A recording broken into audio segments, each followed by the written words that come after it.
Many people responding to Boris Johnson. Take Rob in Woodford Green. He says, Jez, May the 14th, 2020 was my mum's 100th birthday. Our family did not get to celebrate with her because our country was in isolation. If this man had an ounce of honour and integrity, he would resign. This, I believe, is a view shared by many people. Next, I'm delighted to welcome a business leader and philanthropist, good friend of the show, John Caudwell. John, how are you? Thank you, Jeremy. How are you? I'm all right. You look like you're on an edition of Dragon's Den, my friend. You're looking very important this afternoon, Well, JC. this is my office. We decided not to afford plaster and wallpaper. You're all right, JC. Thanks for coming on. Your warning is, I think, a warning that many people believe, but you've been vocal as a donor of the Tory party, a major donor. You say, sort it out, Boris, or step aside. Do you believe his time is up, John? Not yet, no. I think his explanation in Prime Minister's Question Times today was plausible. That doesn't mean I believe that it's necessarily true, but it was plausible. I think Keir Starmer's attack on that as an absolute pack of lies and so on is a typical political statement, somewhat unfair, because I think we do have to always presume people innocent until proven guilty. And if the independent investigation shows that he actually did know it was a party and approved of that party, rather than just stepped in to a group of his people who were sitting outside, then he will have told lies in the Commons, and I think then he has to go. I mean, bring your own booze to me sums up the entire ridiculousness of it, and I get, and I said this yesterday, John, I get, I was personally thinking about that time, and I was talking about taking the baby for a walk, and there were police in Windsor, and thinking I've got to get back after an hour. I've done that. I've spoken to people who couldn't go to funerals. An email there from a guy who couldn't go to his mother's 100th birthday. The problem, and you know this with people, is when you lose people, it's very hard to get them back. Now, politics is a strange game, and knowing Boris, he'll pull something out of the hat and cut energy bills and everything will be fine. But I believe that the other thing that is important to him, or he probably can't control this, maybe he can't control the electorate, but when Tory MPs get a wobble on and they think that their jobs are on the line, I mean, they are quicker at knifing somebody than Brutus. I mean, they know exactly how to do it, right?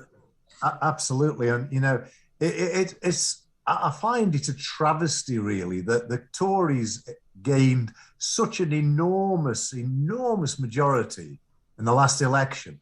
And an enormous majority gives a party the ability to make really significant beneficial changes, whereas a minority sort of situation is always dreadful. So the Tories have had a phenomenal opportunity to really make changes in Britain that are positive for the general population. And now it's all been frittered away by a series of silly mistakes or worse. And, you know, the Owen Paterson affair was disgusting, and Boris should have come out straight away and said he's got to go. You know, and I don't know why we don't enjoy that clear moral leadership and that conviction. I'm with you. I'm frustrated. I mean, you've been an amazing donor to the Tory party. You donated £500,000 ahead of the 2019 general election, and you have every right to sit there and say you had a perfect one. I mean, what was it, last July and August, 10 points in the lead, an opportunity to do real things, levelling up this country, which needs to have been done, which is what was important. Yes, he got us out of Europe. All those things that people wanted and expected. And it's almost, John, like silly, pathetic, childish mistakes. The Owen Paterson debacle was ridiculous. And then patently there's Dominic Cummings. Patently there's Dominic Cummings, who's got more ammunition than the British Army in the First World War, because he just keeps throwing them in, doesn't he? Every time Boris goes on the front foot. I'm frustrated like you, but yours is financial and moral. It's dreadful because, you know, when I look at Boris's tenure in office, he's done a lot of good things. You know, in my opinion, he's done a lot of good things. I could be very critical, but I could be hugely critical of all parties and all politicians all the time. You have to be, to an extent, pragmatic and see the good in what the good things they do. But, you know, and there's a lot of mistakes he's made, and the party have made, Rishi's made, there's mistakes all through this last 2 years, but these latest mistakes, which may be worse than mistakes, they may be illegal rule breaking, are just devastating. And somebody has behaved appallingly. I hope it's not Boris that's known about this and understood what was going on, but other people are definitely have got to go as a consequence of this investigation, and Boris himself may have to go. John, one of the things that screamed out was that Rishi Sunak, many people's, the anointed one, was in Devon and Cornwall, 400 miles away from the House of Commons at lunchtime today. I'm sure that was sought through. I've always said that I believe that when a party, certainly the Tory party, replaces its leader, it's always a bit left field, isn't it? It's not always who you think it's going to be. Would you donate the same money at the next election if Boris Johnson was still in charge?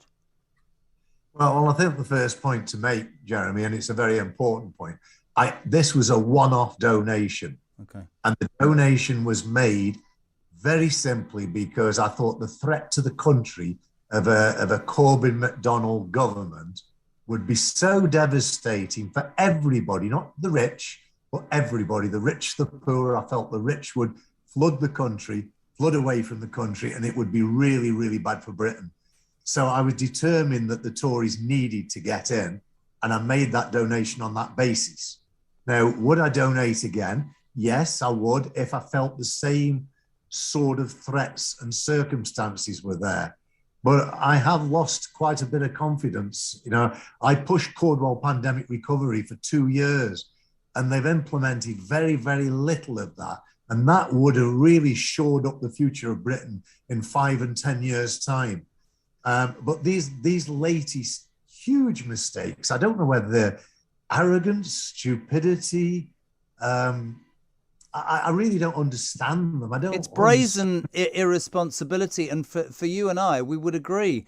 It's just stupid and unnecessary and frustratingly just, it didn't need to happen, and that's what gets me. Do you? I mean, you've said about the money. Are you a Rishi Sunak fan? Well, I think Rishi's made quite a lot of mistakes actually, and whether he could mature into that job or not, I don't know. But I think he's made a lot of mistakes. I've pointed out his mistakes before he's made them, and he will be quite popular amongst the electorate because he's put too much money in some people's pockets, but then he'll be devastatingly unattractive to others because he hasn't done it fairly.